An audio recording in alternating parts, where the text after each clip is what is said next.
ó, vamos lá. Buscou a profissionalização e a consolidação de uma administração pública do estilo weberiano. Então tentou, foi importante? Claro que foi importante. Então é o seguinte, nesse momento de implantação aqui, gente, ele era o DASP. Ele estava no céu, ele tinha poderes, ele implantava, fazia acontecer, fez coisas muito positivas para o Brasil que a gente vai ver. Tá certo? Ok. Gente, então o DASP, de 36 até 45 com Getúlio Vargas, depois Getúlio Vargas volta, ele foi o cara. Depois que sai Getúlio Vargas, entra outro presidente. Aí o DASP foi colocado em segundo plano. Chega quem? Chega lá, depois volta quem? Retorna Getúlio Vargas para a presidência. O DASP volta a ser o DASP. Depois do Getúlio Vargas, vem quem? Depois do Getúlio Vargas vem Juscelino Kubitschek. Juscelino Kubitschek já deixou o cara para escanteio. Depois do Juscelino Kubitschek, praticamente vem o governo, o regime militar, né? Jânio, Jango, lá, confusão danada. Daí em diante ele passou a ser o que, gente? Um grande órgão fiscalizador, que a gente vai falar um pouquinho mais para vocês. Ou seja, aqui ele já está na terra, tá certo? Está na terra. A terra, lembre-se, ele foi criado por lei, tá? Lei. Não esqueçam disso. Por que eu vou falar isso? Porque com certeza vocês já estudaram um assunto lá em direito constitucional, chamado hierarquia das leis, tá? Então foi criado por lei. Bom, gente, vamos falar um pouquinho agora de método, né? Quais são os princípios de administração científica adotados pelo DASP? Pode cair? Pode cair. Do Taylorismo, não é isso, gente? Os principais elementos, da administração científica. Então, o estudo lá, ele efetuava o estudo de quê, gente? Estudo do tempo e movimentos. Como assim de tempo? O tempo de um processo de entrada, saída, os melhores meios para atingir os fins, metodologia, a supervisão funcional. Por quê, gente? Na burocracia, todo mundo tem que ter um tal de chefinho. Padronização de ferramentas, instrumentos, planejamento de tarefas, de cargos, utilização de régua de cálculo e instrumentos semelhantes para economizar tempo. Ou seja, você pode construir, pode fazer, por exemplo, esse notebook meu aqui, de várias maneiras, não é isso? Então ele vai estudar a melhor forma, mais econômica, não é isso? Mais rápida de se construir. Isso é chamado de quê? Na administração, que eu sou administrador, de régua, né? Régua de cálculo de instrumentos para economizar tempo, e não só tempo, que insumos também, e produtos, fichas de instruções, ideia de tarefa associada a prêmios, produtividade, meritocracia, não são características da burocracia? Olha aí, tá fechando o assunto, né? Execução mais eficiente, sistema de classificação dos produtos e do material, sistema de alinhamento de rotina do trabalho. Então, um método profissional. Gente, só lembrando para vocês, o patrimonialismo não é anticapitalista? É. O patrimonialismo, gente, não ofende a democracia? Sim. Como que a burocracia, o modus operandi da burocracia vai combater o patrimonialismo? Já disse para vocês, através do profissionalismo. Essas não são características de profissionalismo? Sim. Olha aí. É uma administração profissional. Princípios da administração científica, gente. Tá? Planejamento, preparo, controle e execução. Então, você planeja científicas. Na teoria neoclássica, ele vai trocar esse preparo por organizar, viu, gente? Por organizar. Vai ser planejar, organizar, tá certo? Executar, e vai inverter aqui o 3 com o 4. Então vai ser planejar, organizar, executar e controlar, avaliar. Mas isso aí é mais assunto lá para a administração em geral. O que você tem que saber para uma prova de administração pública? Quais foram os princípios da administração científica adotados pelo DASP? Tá? Planejamento, preparar, controle e execução. Eu não vou fazer essa leitura aqui para vocês, porque era só leitura. Tá? Vocês param o vídeo, dão um pause e vão dar uma lida e vamos continuar a nossa aula. Bacana? Gente, isso cai. Caiu na prova de vocês. Eu estou na frente aqui, ó. Eu estou na frente para vocês impedirem vocês de lerem. Qual foi o tripé metodológico, o tripé, o ponto de apoio de normas, as áreas de implantação da burocracia do DASP? 3. Qual o tripé do DASP? Caiu, falou tripé, você tem que levar tripé, gente. 3. Tem que ter o quê? 1, 2, 3. 3, 3, 1. Administração de materiais. 2. Administração de pessoal. E administração financeira. Empenho nasceu aqui, crianças. Almoxarifado nasceu aqui, licitação nasceu aqui, concurso público nasceu aqui. Então esse aqui é o tripé do DASP, metodologia de implantação de uma administração burocrática. Além disso, houve o que? A separação, gente, do que? Das atividades meios, das atividades fins. Ok? Vamos lá, gente. Principais realizações do DASP. Você não pode ir na defensiva na prova. Eu sempre falo o seguinte, que com o concurso público a gente ia vencer paixões. Todos esses instrumentos de reforma passaram por quê, gente? Passaram por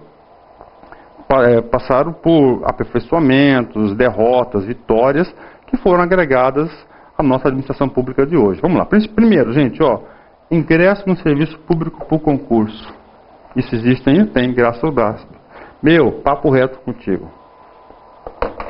Papo reto, cara. Qual foi o primeiro concurso público no Brasil, sem chucho, sem roubo, ladroagem, sem nada, limpo, bunda de santo? Quem que fez o primeiro concurso público, bunda de santo, limpo, honesto, sério, no Brasil? Quem que foi? Hein? Foi quem? O DASP. Qual o concurso, gente, do Banco do Brasil e a carreira da diplomacia? Tá certo? Carreira da diplomacia, do DASP, né? Hoje tá quente aqui, hein? Tá quente hoje, o Cuiabá já é quente por natureza, tá? Bacana, gente? Legal? Olha só, né? Falei que tá quente, lá o cara já tá diminuindo a temperatura. Valeu, Paulo, obrigado, hein? Obrigado. Então, olha só, ingresso no serviço público por concurso. Quem que fez o primeiro concurso público? O DASP, esse cara é importante. Até hoje tem concurso? Claro que tem. Critérios gerais e uniformes de classificação de cargos. Gente, criou cargos. Gente, a burocracia, quem tem poder é o cara que ocupa o quem? Cargo. O cara saiu do cargo, ele é ex. Tá? Organização do serviço de pessoal e de seu aperfeiçoamento sistemático. Administração orçamentária. Padronização das compras do Estado. Racionalização dos métodos. Criação, gente, de várias empresas públicas. Esse várias aqui está maiúsculo, já vou arrumar agora para vocês online, tempo real. O que eu fiz aqui, meu Deus do céu? Eu não quero assinaturas, eu quero isso aqui, ó, modo de apresentação. Olha só, gente, Getúlio Vargas criou quem, ó? Caixa Econômica Federal, Departamento Nacional de DNE, hoje, acho que é DENIT hoje, né? BNDES, gente. Ou seja, gente, tá aqui comigo. Hoje, nós temos administração pública direta e administração pública indireta. Não é verdade? De novo, repetindo, porque tem que martelar na cabeça do aluno, martelar, concurso é assim, gente. Eu sou professor somente de cursinho. Hoje nós temos administração pública direta e indireta. Eu sei, cara, estou perdendo meu tempo assistindo isso. Não é perder tempo, não. Gente, o primeiro movimento de criação da administração pública indireta foi com o DASP. Hoje esse sujeito aqui, ó, Caixa Econômica, Caixa Econômica pertence a direta ou indireta? Indireta. DENIT, DNE, não sei desse órgão. É o quê? Indireta, uma autarquia. BNDES, também. Só que essas empresas aqui, nesse período, não havia divisão da administração pública direta e indireta. Elas eram compostas, faziam parte, eram órgãos compostos da administração direta, é claro, com maior autonomia. Então, o primeiro movimento de criação da administração pública indireta no Brasil foi com o DASP.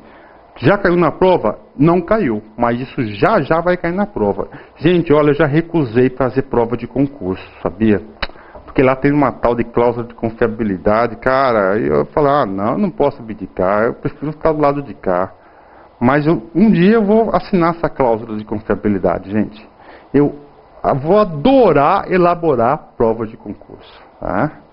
Tá certo, gente? Minha cunhada tem uma casinha, uma chapada, uma cidade menorzinha aqui de Cuiabá, turística, bacaninha, bom, silêncio, tranquilidade, vou lá, fico um final de semana para fazer 10 questõezinhas, 15 questõezinhas, boas, e uma das coisas que eu posso perguntar é isso.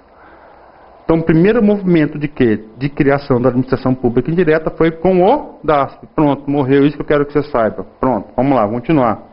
Estruturou as carreiras da diplomacia do Banco do Brasil. Até hoje. Gente, Banco do Brasil por quê? Porque Banco do Brasil em 36, na década de 30, 40, 50, 60, era autoridade monetária. Deixou de ser autoridade monetária com a criação do Banco Central na década de 60.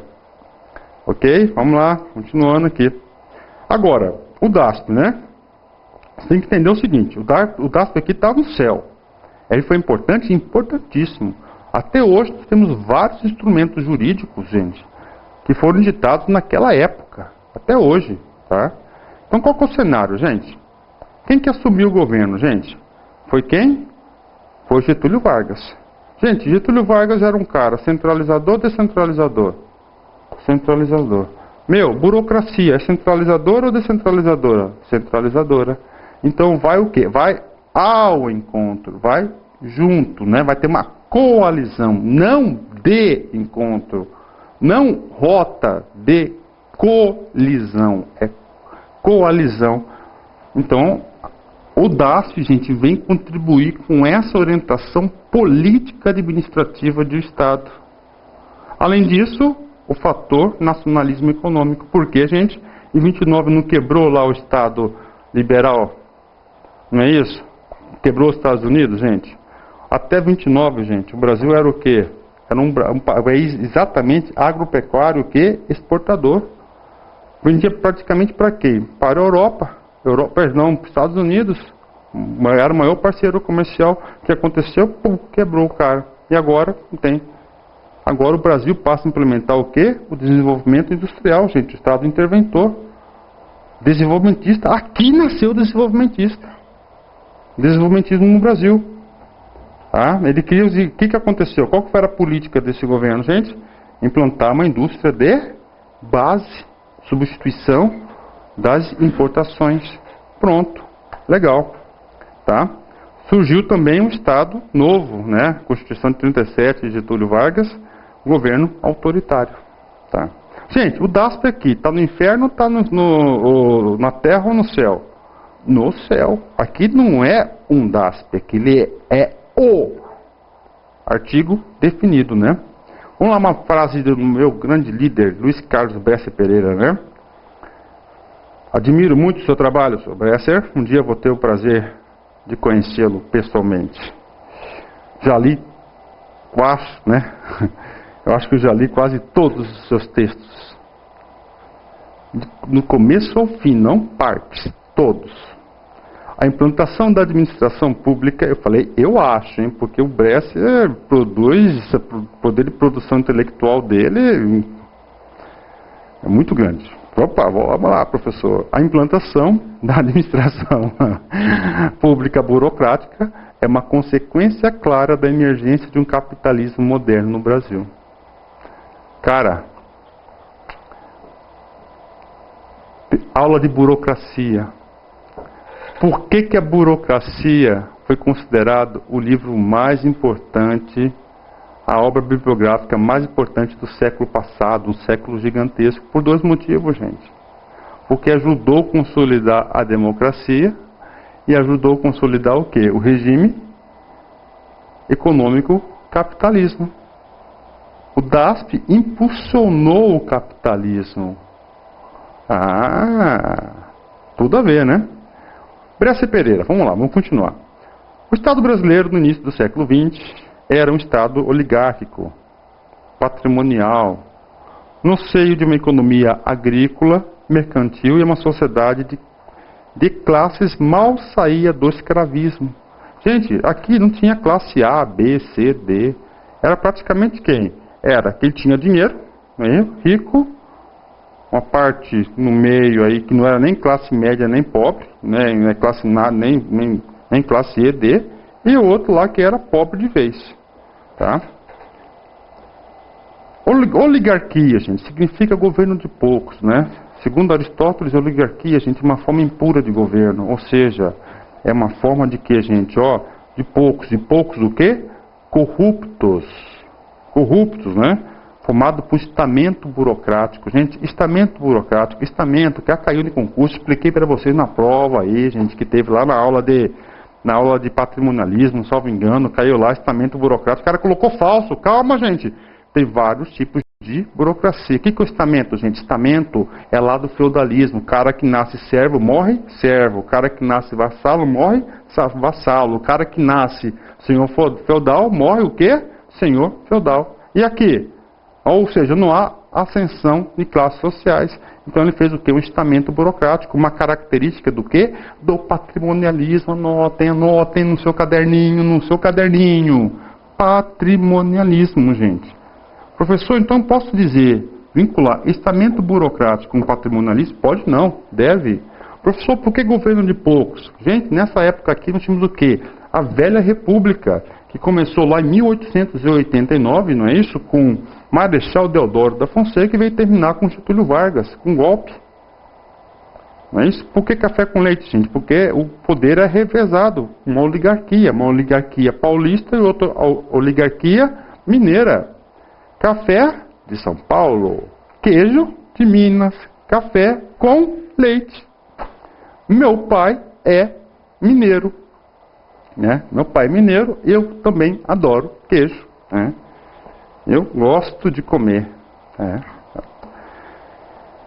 Vamos lá. Essa elite letrada, ou seja, quem está no topo, tem conhecimento, e conservadora, não gosta de mudanças, não é isso? Que manda de forma autoritária ou oligárquica. Não há democracia. Professor, mas ela havia voto, não havia currais. Tá? Currais. As eleições são uma farsa. A distância educacional e social entre a elite política e o restante da população era imensa. O povo estava revoltado. E, no meio dela, temos uma camada de funcionários públicos, donos antes de sinecura, gente, sem cuidar, trabalho rendoso, proveitoso, não é isso? Trabalho rendoso com pouco esforço, sem cuidado, não é isso? Característica do patrimonialismo. Do que funções? Dada função patrimonial que lhes garante o emprego e sobrevivência. Moral da história, era um Estado patrimonial. E o DAS vem para quê? Para combater isso aí.